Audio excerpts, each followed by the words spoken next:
I wonder if this is working again. And it looks like it is. Looks like it is. I'm going to see if any of you are going to join here because I don't know if this is exactly going, and I don't know if this is going to work. And I'm doing this during a Mercury retrograde. And I'm wondering why I'm doing it like this. Ah, there it is. Okay, let's see if this is working. Let's see if this is working.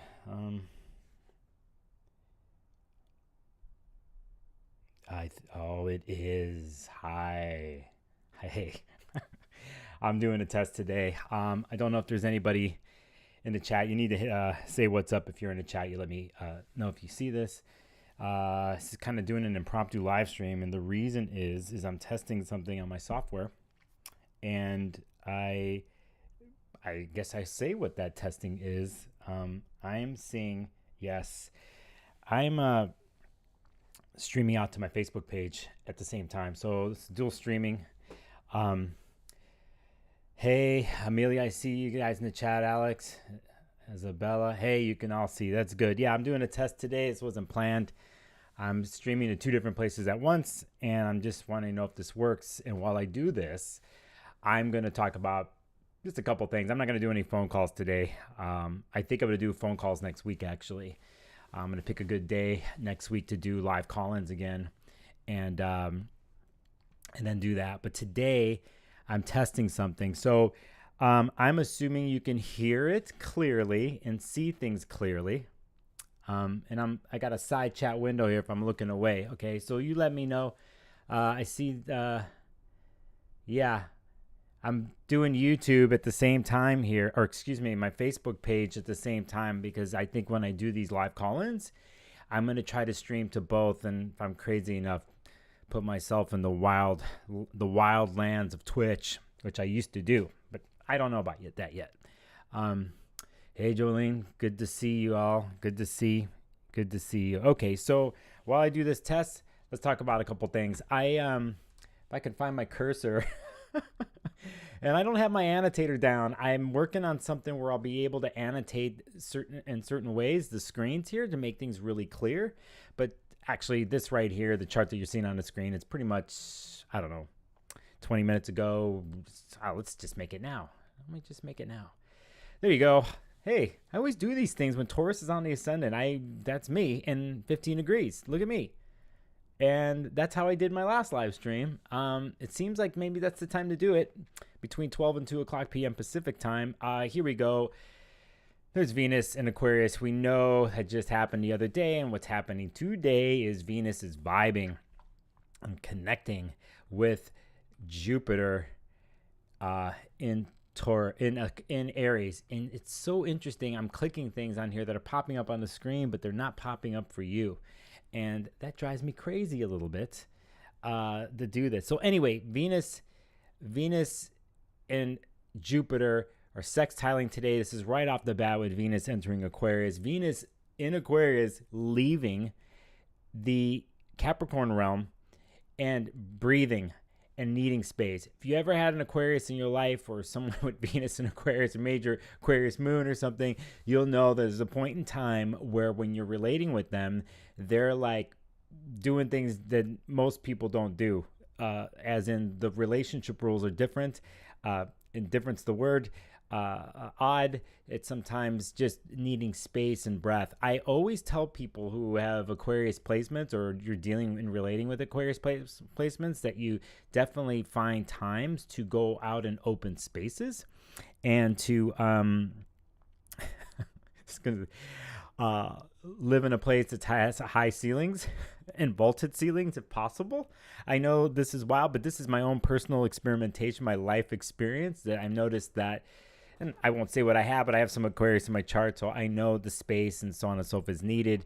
Even if it were a live-in situation where there was an extra room that the Aquarius had to just be in, or that if 2 people were in love and one had a major Aquarius placement, that there would be 2 separate rooms, and then there would be a middle room. Okay, the middle room is where you meet up to do the co-creating. And then the outer rooms are where the spaces are. So the Venus and Aquarius is going to have their outer space. That's even if they're going to live with somebody. And then they have different rules of how it works. Okay, there's that, but there's the other part of like the openness and sociability of Venus and Aquarius, and how not just in intimate relationships, but within others in the world, the community and friend structures, that it's important for them to be involved in that. So right now Venus is showing itself in this Aquarius way. It kind of left the lockdown of Capricorn, but still the common thing here between Capricorn and Aquarius is I see you, Christine. I see that about your partner. The common thing about it is, though, they're both Saturn ruled. So, you know, we have this Mercury retrograde happening in Capricorn. We have the sun being there. Pluto's there. We just had this past weekend that passed, Venus-Pluto conjunction in Capricorn. We had the Mercury retrograde start with Mercury conjunct Venus in Capricorn. So there's a story here with Mercury and Venus, this whole retrograde, and with Venus and Aquarius. And Venus is going to stream through Aquarius here, and it's going to leave on the 26th of January and go into Pisces, which that's going to be a whole nother realm of stuff. But I'll bring up a couple aspects here that Venus is going to do, but let's just remember, Venus left Capricorn. It has some freedom. It still needs, if you have any Aquarius vibes in your world, they still need a kind of fixed structure, Saturn ruling them and them being a fixed, you know, modality. So that is needed. So even with the freedom and even with the openness and even with the open rules and the blurry lines sometimes, or, you know, Venus in Aquarius still needs something, a container. It's just a different kind of container, and it's a container that's different from the normal line of people standing in normal line. Venus in Aquarius just cannot help but to walk off the normal line and to create something new, or to bring in different types of relationship structure strategies, so on and so forth. It craves interacting with other people, though, too, and for everyone to show their individual wild, freaky selves. Because if the Aquarius ideal happens, if Aquarius had their utopian society happen, every single person would be living their unique, autonomous self, their true self, and not only that in their realm, but integrating that and everyone else integrating with each other in community and society, and we would have this certain freedom and at the same time staying true to ourselves. Long-winded, blah, blah, blah. Today, Venus and Jupiter are there. Jupiter's throwing some more independent vibes, actually, with Venus. They're co-creating here, and they like it. Before, I won't talk about the full moon yet, but I'll tell you a couple aspects that are going to happen. Today's Venus Jupiter. We're going to have... be patient with me here on the test. I wish I could show you what I'm doing, but okay. Then on the 9th of January, and here's the 9th right here, you're going to have, hey Ginger, how are you? I'm doing a test right now. It's not going to be long, but I'm doing a test for something for me on the background. And I actually see some people watching on YouTube too, or on my Facebook business page, which is good because this is what this test is all about. I need to see you. So if you happen to be watching on Facebook, hit me up in the chat, because I have a chat window here that takes both chats into account. I need to test that. Anyway, so we go into the 9th, which is next Monday. And here we have an interesting thing that's going to happen with Venus in Aquarius and Mars in Gemini. I wish I could annotate this. I apologize, but you could see, I almost pointed to my screen. I was trying to point to my screen. Anyway, Venus at 8 degrees, Mars at 8 degrees. We have a Venus-Mars trine that's happening between air signs. I'm telling you, Gemini and Aquarius. And I'm not leaving out Libra here because Libra's part of this. But really, Gemini and Aquarius speak a secret language to each other. It is weird. I know this in my life. I've had it with several people interacting. A lot of heady energy. But a lot of times where you're filling each other's filling each other's sentences in the head, you don't have to say things, or you're jumping to the next thing. And the Aquarius and Gemini could do it. If a Gemini or Aquarius is doing it with other signs, you're speaking too fast. You're going too fast, you know. And so with Aquarius and Gemini, they got this secret conduit going on with the mind, and it's psychic actually too. It isn't like it's intuitive. It's psychic stuff. Venus in Aquarius at 8 degrees, Mars at 8 degrees, which, if you're looking at the 8 degrees here, This is pretty much the stationary place here, because within days, Mars is going to stop going retrograde. Okay? And for kicks, go back to June 2022. I think it was a new moon lunation that happened. It happened at 8 degrees, 9 degrees, by the way. It happened there. Big connection to June. I know other astrologers don't talk about that, but I see it. But anyway, you have Venus and Mars on January 9th, trining each other, as they call it, 180 degrees away from each other. Dig the vibe. Okay, let me do something else, since I'm just going to breeze through these. And you want that trine, by the way. You want the trine because of the heaviness that came out of Venus, Pluto, and Capricorn. And so you have openness here. And poor Mars in Gemini, who's been retrograde. You get some kind of vibes with Chiron sometimes. And then there was the moon that happened yesterday, which actually I think was pretty heavy. It wasn't easy, moon, Mars. We won't have to do that again, moon, Mars retrograde, because the next moon, Mars transit's going to happen in Gemini is not going to be retrograde. So I think that's good. But, you know, Mars has been retrograde by itself. It's kind of far away from Saturn and Aquarius, which it vibes with. It's had some weirdness with Neptune, the other mutable sign. We like that Mars is in Gemini. It has some company with Venus. We want this. Okay, next, we're going to go to, well, let's go to the 12th, because here's the 12th, and I will show you the dang 12th. Here's the 12th right there. And interesting here is you have Chiron in Aries at 12 degrees, making a sextile with Venus in Aquarius. Chiron's taken major hits in the last year in Aries. I've talked about this in my videos. Venus brings in new solutions and how they're relating to themselves with no pressure on the Chiron in Aries, actually, because Chiron in Aries is raw and sensitive. Jupiter's creeping up on it. You know, it takes its hits. If you ever mess with an Aries in your world, in your life, who's down on their luck, who's raw, who didn't eat and drink any water. By the way, you got people with major like Aries moon in their charts, or Venus and Mars and Aries. Make sure you're watching them actually in eating and drinking, but say it politely. Hey, did you eat today? Because once they don't, everything starts falling off the rails from my Aries people. It's just something just to pay attention to. Anyway, Chiron's in her sign. Venus in Aquarius gets to bring something new, an alternative way of looking at how they're relating with their wounds and with their showing that to the world. Venus in Aquarius is polite, actually, and non-emotional in a sense of not getting caught up in the heaviness. And that's what Aries needs. Chiron and Aries needs, actually, in the sense, a non-judgmental factor, a more logical, scientific way to look at some of these wounds that Aries has been dealing with, and to bring some innovative, ingenious, out-of-the-box solutions for the Chiron and Aries. So there's that. That's the 12th. If you notice something in this chart, I can't annotate it, but if you go look at Mars and Gemini, it is out of retrograde. It's stationing forward that day. A lot of people have been waiting for this. We're, you know, a 7-month transit of Mars and Gemini doesn't happen. Rarely. And as a Gemini, and with other stuff in Gemini, I could tell you stuff. I'm not going to do it now. I think I might do a post video on this because of what I've learned and what I'm currently dealing with. So, but hey, you can't stop what you're doing. Look at me. It's January 4th. I'm in the middle of a retrograde. Okay? I'm doing a test on this live stream. So, you know, you got to put yourself forward here, and hold that for a second. Hold what I just said about Mercury in Gemini, because I'm going to go back to an important date here after I talk about Venus and Aquarius. So that happens there. And actually some really good transits, if you notice so far with Venus and Aquarius. So, okay, so here, and thank you for hanging in there. Y'all are watching this while I'm ranting off the top of my head for the test. So, we're at the 12th on this screen, aren't we? Then we get to an interesting, I'll pick 2 more aspects. I won't do 2 more. And it's actually some of you probably already know this.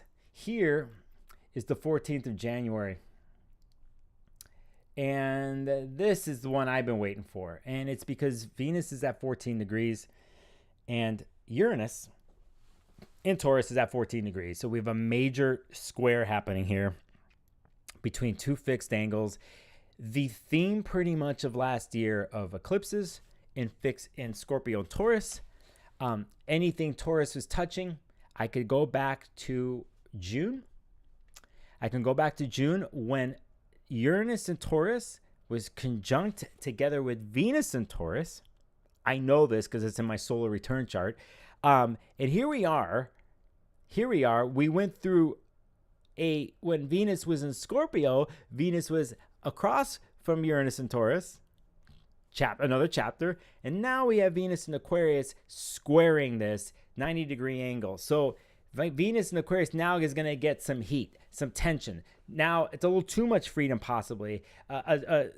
There's a innovative clash here, but I think that Venus in Aquarius might have to answer to a certain type of grounded reality, because I think the mind thing can get too far or be in the clouds. Maybe Venus in Aquarius went too far in the autonomous zone, maybe went too far from being free. And when you're in a relating, sometimes you got to check in, and you can't expect other people to read your mind. And sometimes the Aquarius vibe is that way. It's like, well, they didn't speak boundaries, even though their Saturn ruled, they needed to do that themselves. So someone's coming to them and talking about boundaries, because the Venus and Aquarius can have that vibe, like, I'll do whatever I want, I do it by my thing, take it or leave it. Sometimes Venus and Scorpio does that shit too, but it's like, I'm just giving you an example of how the square can happen.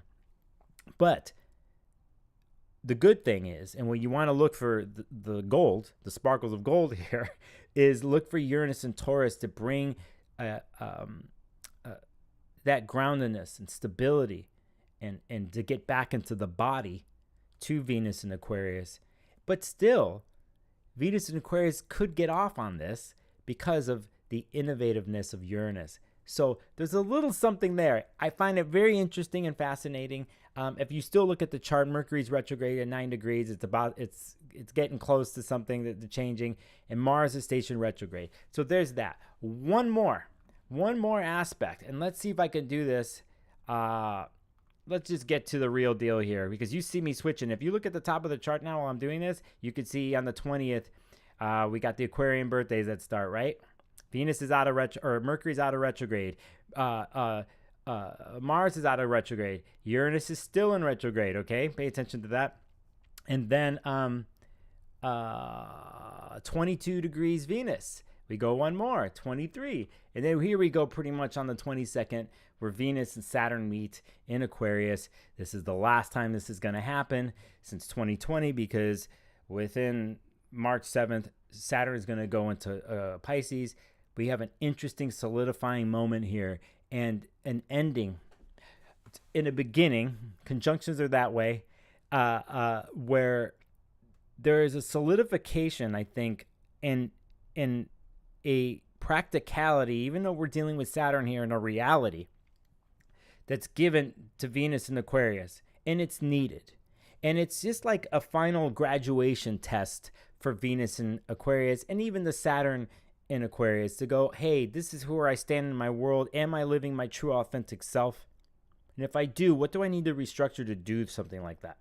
And it could actually, in the funniest ways, if Aquarius or Venus Aquarius are fixed signs, you have fixed signs going on that are connected to these degrees, you kind of might solidify something. I'm not saying you could get married, but it's a solidification process. There's a contract, a virtual contract that's being signed here in a way too, and that's what Saturn can bring with Venus. Sometimes it brings the hardship and rules and the restructuring of rules and breakups or separating, but I see it as solidifying, and I'm trying to keep it that way. So that's a quick thing on the 22nd and the Venus transits, the aspects that Venus is going to make. There's some other ones in between that deal with other minor aspects, which, by the way, if you don't watch Rick Levine's monthly YouTube, he's a good friend, a mentor of mine, an incredible person in my life who I've learned a lot from.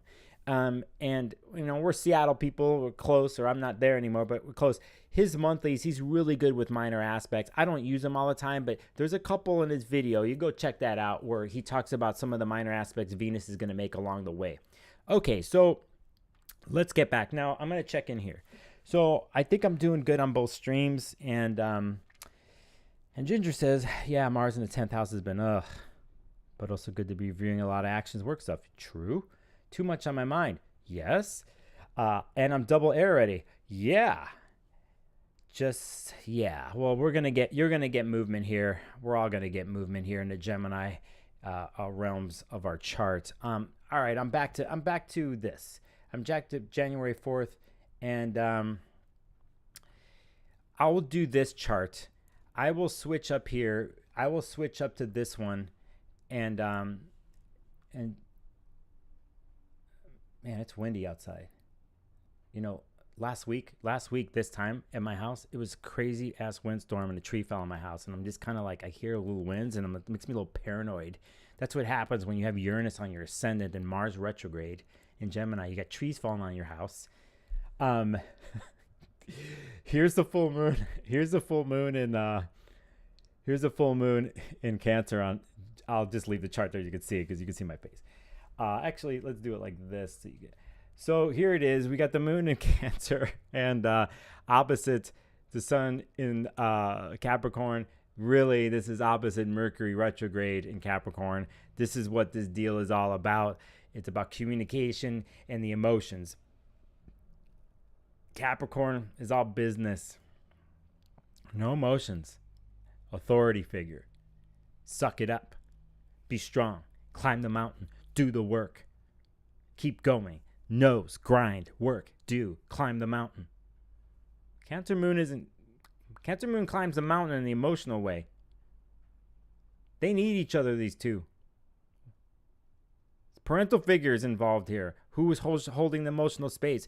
Who takes care of the space outside the home? They both want safety and security in the end. Okay, so, you know, I always find it interesting, these two signs, and they're being cardinal. But here we have communication going on here because Mercury is conjunct the sun. So it's like Cancer moon is going to talk in a certain way. Feel. Mercury in the sun in Capricorn, business. Straightforward sentences. Rules, structure. Cancer moon, there ain't no watery rules, watery cave, watery emotional process. Inherently, Cancer moon wants to create a safety, secure place for one to process emotionally. So the house has got soup on the stove, there's a warm fire, there's no judgment, whatever. One can be in that space and one can go through their emotional processes. Now, the story with Cancer moon is they got how they do that and how they can get stuck in emotional pain caves sometimes if they don't process all the way through. And in that sense, Capricorn energy is helpful to help you, like, hey, sometimes it's tough love. Hey, buck up. Hey, come on, get through. You've cried enough here. All right, I feel what you're feeling, but hey, come on, I'm going to help you do that. Now, that's a positive way of looking at it. The other way is Capricorn, Sun, Mercury in Aquarius is completely Saturnian robotic in their earthbound ways, and they're not feeling things. So you know, they can learn off each other here. So basically, that's the gist of this. Considering the last month of what's happened with certain transits, we have Venus in Aquarius. There's openness involved. We have, it's if you go look at Chiron here at 12 degrees, and you look at the moon. Let me put it to you this way: I don't think this moon's easy. And if we look by degrees, certain things or whatever, but when you have Chiron and the moon hitting each other, there's wounds that are coming up. It's just, will the Capricorn vibe get that and come to a meeting place with it? And will they feel their own emotions and all this? And will Cancer moon step forward a little bit through the pain and through the sensitive issues? That's to put it simply, okay? You have a little bit of help from Taurus here, from the node and from Uranus, but that's to keep it real simple. This full moon to me is just something to pay attention to and be careful with. I just see what's happening, and it all depends on the Mercury retrograde story in your Capricorn chart, and if you have laid the ground rules and the structure the last couple weeks to get to this place, okay? And this place, and I see you, Isabella and Yamil, the comments. I'm getting married on Isabella. I'm getting married January 24th. Venus will be separating, but still conjunct Saturn. I took advantage of. Very good, Isabella. That's good. I see what you did there too. That's a good one. Yeah. It's some people would say applying is better, but in this case, I'm yeah, and I don't know where you are, but I don't know where the Aquarius part is on your ascendant. And by the way, the 14th, for those of you, is a good day if you're going to do some Saturn work. Okay, so somehow the seagull aspect of Capricorn and watery realms can at times empathize. Yes, I don't want to diss on my Capricorn saying I don't feel shit. They're just, sometimes they need, you know what? They're just grinding, and the Capricorn vibe, no matter what they look on the outside, I'm generalizing here, they're freaking the fuck out on the inside. They worry. They worry that certain things, they don't sleep at night because this thing getting paid, or I got to do this, blah, blah, blah. They're actually emotional too. They're tripping. They just could generally put containers in there. I think the Cancer moon here, touching that seagull part of that you mentioned, Yamil, can bring that out, and I actually needs that balance. Whatever the case is, fine. Listen, let's go to something here because I want to make sure I get this pertinent here. Okay, we're back to today, and let's go to this day. Let's go back to the 7th, which is the day, not even 24 hours after the full moon. You could see the Mercury here, and the chart is, there it is. You can see it. I have it highlighted. At least I got that highlighted. It's getting really close. It's right there, about to be conjunct the sun. Let me see what happened by the hour. I wrote this down somewhere, but since I'm going on the fly, there is this. And there is that. Did it already happen? It did. It did already happen. Let's see. Let me go. I can't believe you're all dealing with me when I do this. Where is it, damn cazimi? Okay, here we are. That's pretty much the place there. This is in the morning here. I got it 4:34. You could see Mercury Sun conjunction cazimi, as they call it, the sweetest spot in the retrograde Mercury retrograde cycle. It's happening Saturday in Pacific time. You could do things in here if you want to initiate something. The rule of thumb here is if you were going to do something during the retrograde and launch something or do something that because you had to, you could do it a degree away from the sun. Basically, this Mercury's running through the heart of the sun on its way and even coming out of it. You're going to see people not launching something, going into it, and in out of it, coming just out of it. I remember last May, there was a cazimi moment at the end of May, and I decided to launch my Patreon or do something or to publicly. And I'll never forget this. So I send a newsletter out, and I do, which, by the way, join my Patreon. So anyway, I launch it on email, and I send it out. And about 2 minutes later, I get an email. You're welcome, Ginger. I get an email coming through my inbox. Demetra George email launching something. And I was like, I knew I was on point. Like, I knew I was on point because the master queen, our queen of astrology, Demetra was like busting a move and sending the email on. And I never forget that feeling. Like, I saw it 2 minutes later, and then I was like, okay, a lot of us are doing stuff. The astrologers are setting stuff into motion, or our clients. So anyway, here's Saturday, an interesting moment in the retrograde cycle, one that I inherently like and use, and I will be using it Saturday. I don't know in what way yet. I actually might make a purchase. So that's what's up there. That's on the 7th. Yeah. What else? Ask me a question. My test here. I don't know how long I've been streaming. Half an hour almost. No drop frames. Yes. Yeah, so there's that. I wish I could take a phone call right now. I could hook up the phone, but I don't want to do it right now. So yeah, I was going to make a Venus and Aquarius video, but I had no time. I'm going to do another podcast. I might be really late. I've never have done 12 months for each sign. Like you see a lot of astrologers on YouTube. I'm getting to that place where I have to pull that amount of work, and it's time for me to do it, to hit my 1,000 subscribers and to do all that. It's a goal I'm going to try to do every month this year, is to try to do the monthly for each sign. I don't know if I'm going to be able to pull it off right now for January, but February on is the deal. And what else? Oh, hold on a second.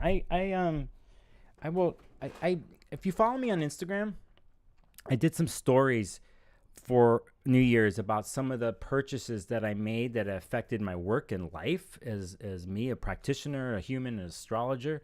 And I would talked about several books that I was into. I can do that for a little bit. I don't know where I put things. And yes, Yamil, appreciate your grass. Thank you. And yeah, Christine says, I have Sun, Moon, Mercury, Mars, and Capricorn. Holy. I don't like to show my oceans, and I do worry a lot.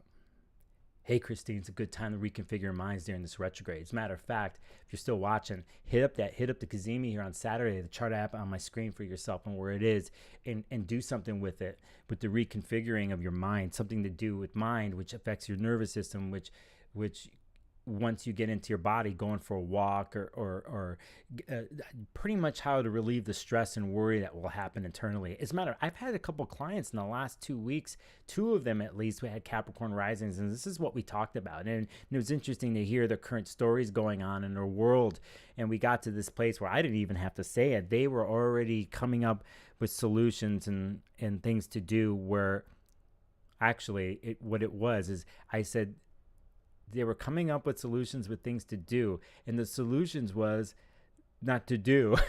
it was not to do, because they already have a wild ass to-do list, and so it was not to do anything. Ginger, it's full moon with sextile my moon, Pluto and Libra second house. Oh, I see. Yep.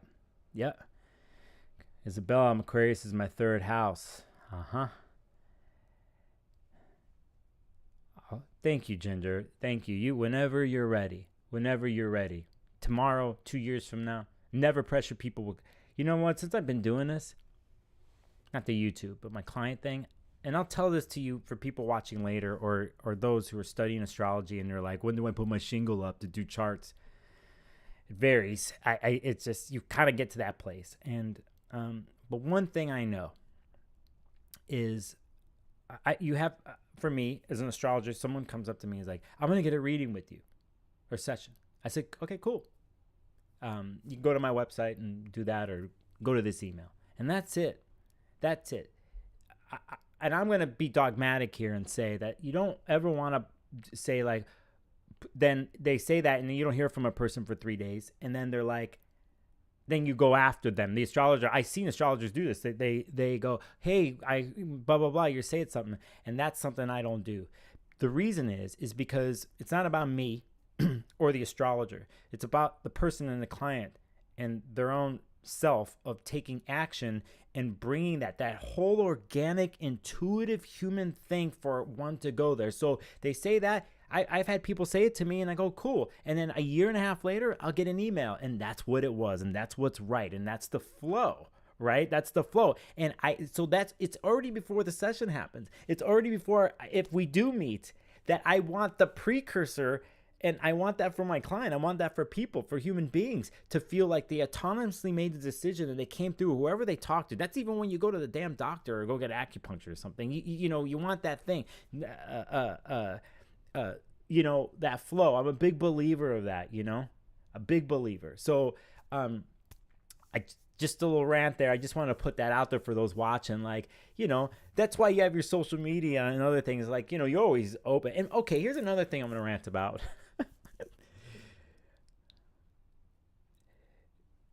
Yeah, Yamil, I hear you. I don't do charts for family. I don't touch it. My mom gets on my case. Why don't you look? I'm like, nope, I'm not going to do your chart, Mom. I'm going to rant about this too. You'll never hear me say my books are closed. If my books are closed, I quit astrology or I'm dead. Okay, so it's like, now, if I get popular enough in the next 2 years or something where my books are like, I somehow am booked up 3 months, 4 months ahead of time, which I know astrologers who are. I know who they are. They have different schedules, and I could see how it happens. Doing these YouTube videos and doing social media, and then you have a bunch of clients. I'm like, I've learned a lot in the last year. I'm grateful, and it's happening, but it's juggling. And then, yeah, I see why people hire assistants out and all that. I get it, but you'll never hear me say my books are closed. I have to be in the hospital, dead, or I'm not doing astrology. So you're never going to hear me say that. And the reason is because it creates a scarcity model, especially and and I'm going to say something to what I see in the comments, but it creates a scarcity model. And for me, it's like I've noticed that over COVID and before COVID, what happened on Twitter and social media platforms with certain types of modalities where they're like, books are open, books are closed. And I think it feels like there's a panicky thing involved, energy involved. Like, well, you better do this now because my books are going to be closed. And I sort of get it, but I've seen it happen on such a level where it's purposely done. It's not because they're going to go on vacation for 2 weeks. You better hit me up because I'm going to go on vacation for 2 weeks. So if you want to get a reading, hit me up. No, it's this thing of like, you better get it now or what? Or what? You can't fit in and everyone's rushing. And then next thing you know, there's money coming into the accounts. And so for me, philosophically, I'm not into that. It goes back to what I said earlier about not rushing and not creating something. We already, as people and the internet and society, have already pushed ourselves to the max. And the models that have been created with social media and in the astrology world, tarot world, all the worlds, doesn't matter what industry you're in, create a sense of anxiousness. And I don't want to play off that ever. I don't ever want to play off it because it's like, it goes back to that thing I said earlier about organic feeling, of the empowerment one has to get to a place of intuitively knowing when and when not to do things.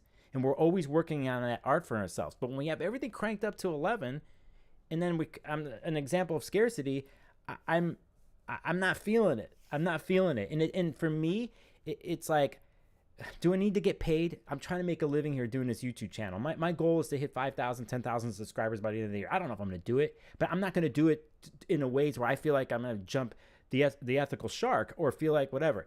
I'm ranting now. I'm going to get to the chats, but I'm into going more towards something I've been talking about for a long time, even before I've been on YouTube.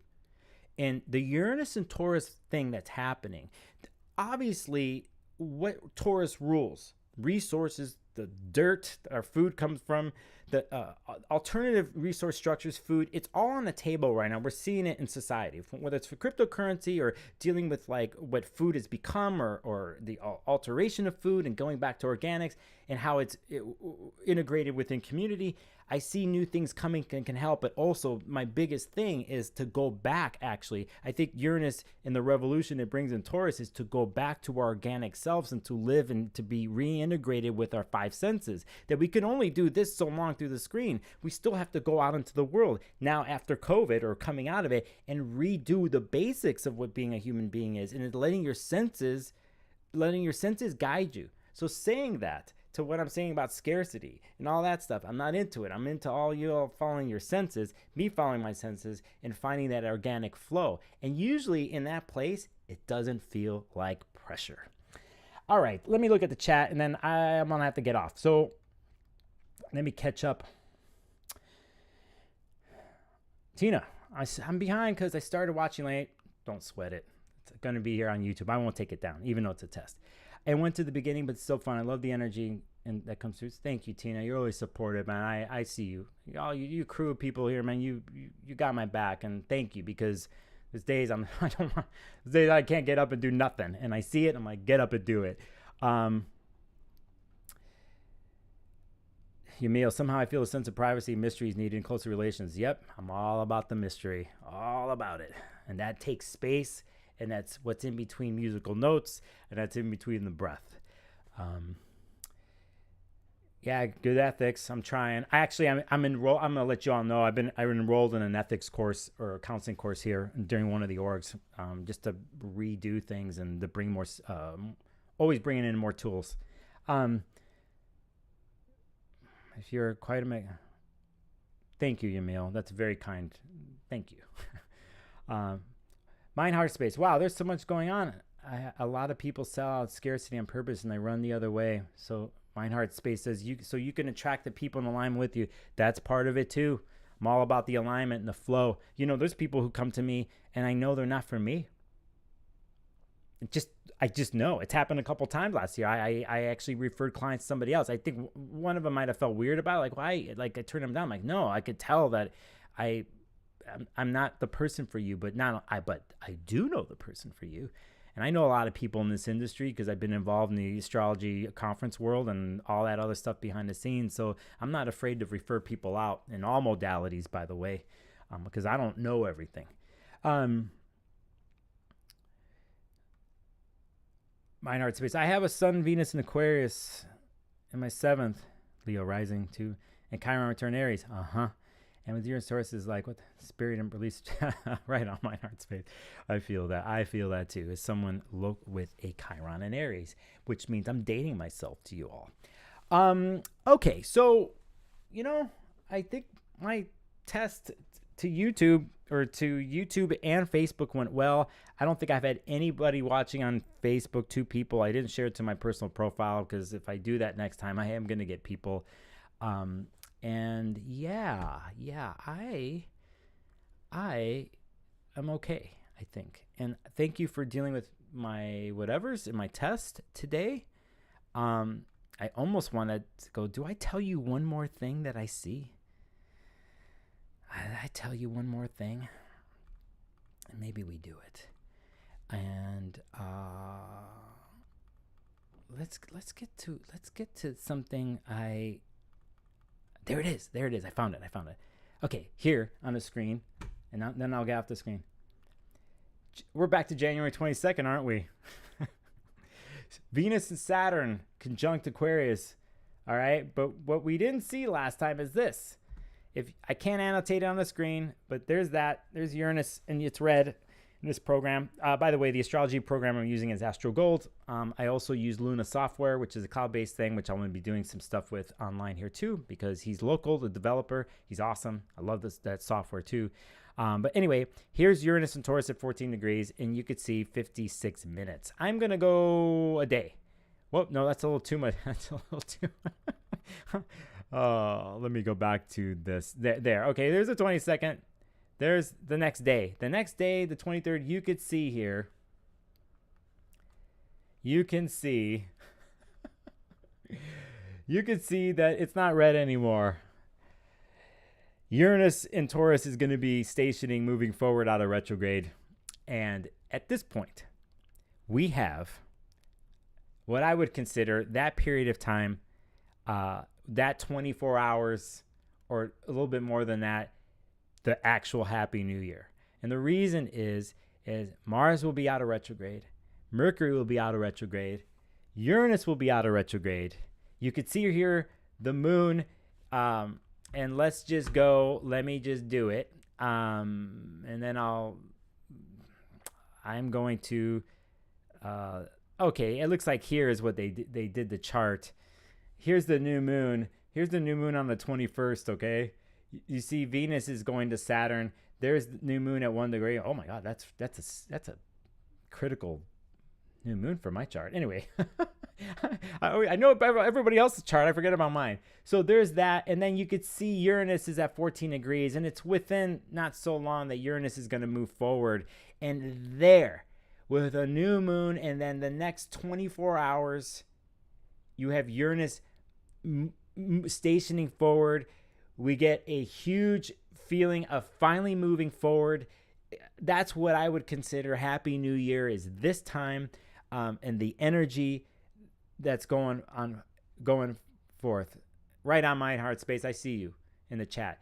And that, to me, if you can wait and if you can initiate, is around those times where after, you have a major final movement. And it's happening in the sign of Aquarius. Yeah, and it's Saturn, Venus, but there's still, on an energetic level, 3 major planets out of retrograde at this point. Dig it. Use it. I can look at this chart and I already see some tension going on.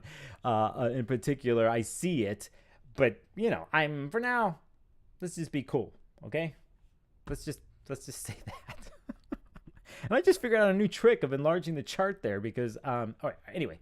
So that's the new moon on the 21st. Let's not get ahead of ourselves because we still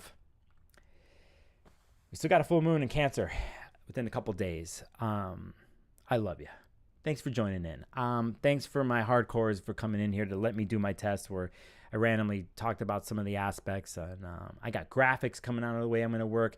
I'm one step away. I have a feeling after this retrograde's done that I have 2 major technical problems going on in the background for weeks now. I couldn't do it in my last live stream, but once I do it, it's going to add something. I figured out something else last night that's going to be a surprise during my live streams that I think will be fun and great for you all. You're welcome, Christine. Michelle, thank you. Thank you. I was in a weird mood the last 24 hours. I wasn't in the best of moods. Doing this, I'm in a good mood right now. I'm good. And I'm realizing that this is it. This is it this year. I'm going all in on this YouTube thing and streaming thing, and I get to meet people from all over the world, man. It totally feeds certain parts of my chart and who I am. I love it. I love it, you know, and I've been waiting for years to do stuff like this because I was caught up helping other people. It's okay. All that stuff, and I learned a lot, and now it's like, I'm jumping all the way in. So, Emil, best for you. Thank you, Emil. Thank you. Golden heart with the golden hearts. Thank you. That's all right, Lauren. Missed most of it. You go back. Oh, yeah. You know what? I don't drink coffee. It says enthusiasm. I'm like, I can't touch caffeine. You got Mercury and Gemini here. It's just not. I can't do it. Oh, Emil's talking about my owl. Yeah, it's an old a friend of mine. It was a trade. He used to do operas out of his work studio. We used to do operas. And the opera had to do with part of the United States and the state of Washington where the loggers are. And it was about the Wobblies. You could go look up the Wobblies, you know, when you're dealing with a more social union aspect of things. But you could, anyway, it comes from that because of the logging town and the owls. This was part of the set. And so part of me helping to work on that was that beautiful painting of an owl. And Athena guides me. My owl's always there. And I'm lucky that way. I'm lucky.